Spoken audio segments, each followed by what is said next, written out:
നമസ്കാരം.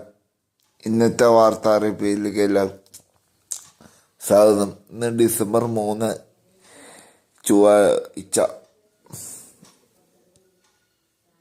നിങ്ങൾ ആദ്യമായി ഈ ചാനൽ കാണുക, സബ്സ്ക്രൈബ് ചെയ്യുക. സംസ്ഥാനത്ത് മഴ മുന്നറിയിപ്പിൻ്റെ ഒരുപാട് മാറ്റങ്ങൾ വന്നിരിക്കുകയാണ്. മഴ പെയ്യുന്ന സാഹചര്യത്തിൽ 5 സംസ്ഥാനങ്ങളിൽ യെല്ലോ അലേർട്ട് പ്രഖ്യാപിച്ചിരിക്കുകയാണ്. ആദ്യത്തെ അറിയിപ്പ്: കാസർഗോഡ് ജില്ലയിൽ യെല്ലോ അലർട്ടാണ്. അത് റെഡ് അലർട്ടായിട്ട് കേന്ദ്ര കാലാവസ്ഥ ഉയർത്തിയിട്ടുണ്ട്. ഒറ്റപ്പെട്ട സ്ഥലങ്ങളിൽ അതിതീവ്രമായ മഴയാണ് ഇപ്പോൾ സാഹചര്യം ഒരുങ്ങിയിരിക്കുന്നത്. 24 മണിക്കൂർ കൊണ്ട് ഏകദേശം 204 കിലോമീറ്റർ വേഗതയിൽ മഴ ലഭിക്കും എന്ന സാഹചര്യമാണ് ഇപ്പോൾ അതിതീവ്ര മഴ എന്ന് ഉദ്ദേശിക്കുന്നത്. മലപ്പുറം, കോഴിക്കോട്, വയനാട് എന്നീ ജില്ലകളിൽ നിലവിൽ റെഡ് അലർട്ടാണ്. കാസർഗോഡ് ജില്ലയിലും മഴയുടെ സാഹചര്യം ഉള്ളതിനാൽ നിലവിൽ എറണാകുളം, കാസർഗോഡ്, ഇടുക്കി, വയനാട് ജില്ലകളിൽ നിലവിൽ യെല്ലോ അലർട്ട് പ്രഖ്യാപിച്ചിട്ടുണ്ട്. നിലവിൽ പത്തനംതിട്ട, കോഴിക്കോട്, വയനാട് സാഹചര്യങ്ങളിൽ യെല്ലോ അലർട്ടാണ്. ഈ സ്ഥലങ്ങളിൽ നിലവിൽ മത്സ്യബന്ധനങ്ങൾ നിരോധിച്ചിരിക്കുകയാണ്. അടുത്ത അറിയിപ്പ്: നിലവിൽ വൈദ്യുതി ചാർജ് നിരക്കിൽ വർധന ഉണ്ടാകാൻ സാധ്യത.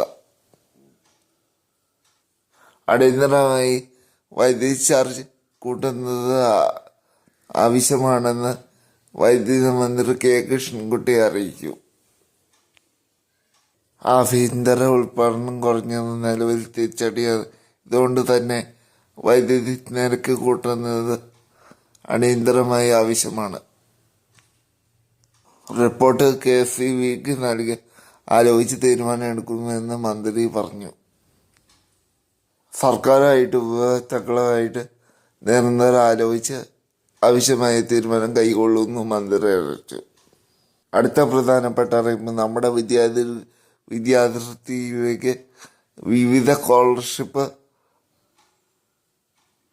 വയ്ക്കാനുള്ള അവസാന ഡേറ്റാണ് ഈ ഡിസംബർ മാസം. ഇപ്പോൾ നിലവിൽ പ്രവാസിയായിട്ടുള്ളവർക്കും അതുപോലെ തന്നെ നാട്ടിൽ തിരിച്ച് ചെറുകിട മക്കൾക്കും സഹായം ലഭിക്കുന്നതാണ്. ഡിസംബർ 15 വരെ ഡേറ്റ് നീട്ടിയിട്ടുണ്ട്. അടുത്ത പ്രധാനപ്പെട്ട അറിയിപ്പ്: ക്ഷേമ പെൻഷൻ തട്ടിപ്പിൽ എല്ലാ സംസ്ഥാനത്തും സോഷ്യൽ ഓഡിറ്റ് സൊസൈറ്റി നടത്താൻ മുഖ്യമന്ത്രിയുടെ നേതൃത്വത്തിൽ ഇപ്പോൾ തീരുമാനമായിട്ടുണ്ട്. എല്ലാ തദ്ദേശ സ്വയംഭരണ സ്ഥാപനത്തിൽ പെൻഷൻ വാങ്ങുന്നവരുടെ ഡീറ്റെയിൽ പരിശോധിക്കും. മുഖ്യമന്ത്രിയുടെ നേതൃത്വത്തിൽ സർക്കാർ ജീവനക്കാരുടെ ഡീറ്റെയിൽ പാർക്ക് സോഫ്റ്റ്വെയറിൽ പരിശോധിക്കും. ക്ഷേമ പെൻഷൻ മാനദണ്ഡങ്ങൾ കൃത്യമായിട്ട് പരിശോധന നടത്താൻ സർക്കാർ ആരോഗ്യമുണ്ട്. ഗുണഭോക്താക്കളുടെ വീടുകളിൽ കയറി അന്വേഷണം ഉണ്ടാവും. പേര് വിവരങ്ങൾ പുറത്തുവിടേണ്ടതെന്നും ആവശ്യമെങ്കിൽ പുറത്തുവിടാമെന്നും സർക്കാർ തീരുമാനിച്ചു. അനുഗ്രഹമായിട്ട് നിരവധി പരാതികളാണ് സർക്കാരിനെ എത്തിക്കൊണ്ടിരിക്കുന്നത്. കഴിഞ്ഞ 2 ദിവസമായിട്ട് കത്തായിട്ട് ഇമെയിലായിട്ട് നിരവധി പരാതികളാണ് സർക്കാരിന് ലഭിച്ചുകൊണ്ടിരിക്കുന്നത്.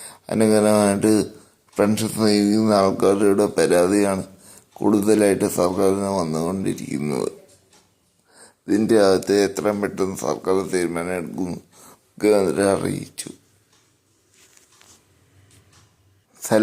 ചില സർക്കാർ ജീവനക്കാരെ കുറിച്ചും പരാതി കിട്ടിയിട്ടുണ്ടെന്നാണ് അറിയാൻ കഴിഞ്ഞത്. കിട്ടിയ പരാതി നേരിട്ട് പരിശോധിക്കും എന്നാണ് അറിയാൻ കഴിഞ്ഞത്. അടുത്ത പ്രധാനപ്പെട്ട അറിയിപ്പ്, നാളെ റേഷൻ കാർഡ് വിതരണം, റേഷൻ അരി വിതരണം അടുത്ത ചൊവ്വാഴ്ച കൂടി അവസാനിക്കുകയാണ്. സംസ്ഥാനത്ത് റേഷൻ വിതരണം 5-ാം തീയതി ആരംഭിക്കും. നവംബർ മാസത്തിലാണ് 3-ാം തീയതി തീരുന്നത്. ബുധനാഴ്ച അവധിയായിരിക്കും റേഷൻ കടകൾ. ഈ ചാനൽ സപ്പോർട്ട് ചെയ്യുക. ഇതുപോലത്തെ വാർത്തകളാണ്. ബെല്ലൈക്കൻ അമർത്തി കാത്തിരിക്കുക. ഞാനിടുന്ന ഓരോ വീഡിയോകളും നിങ്ങളെ തേടിയെത്തുക. നന്ദി, നമസ്കാരം. നിങ്ങൾ തരുന്ന സപ്പോർട്ടിന് ഒരുപാട് നന്ദി. നിങ്ങളുടെ അഭിപ്രായങ്ങൾ കമൻറ്റ് ചെയ്യുക. അടുത്ത വീഡിയോ ആയിട്ട് കാണാം. Good bye.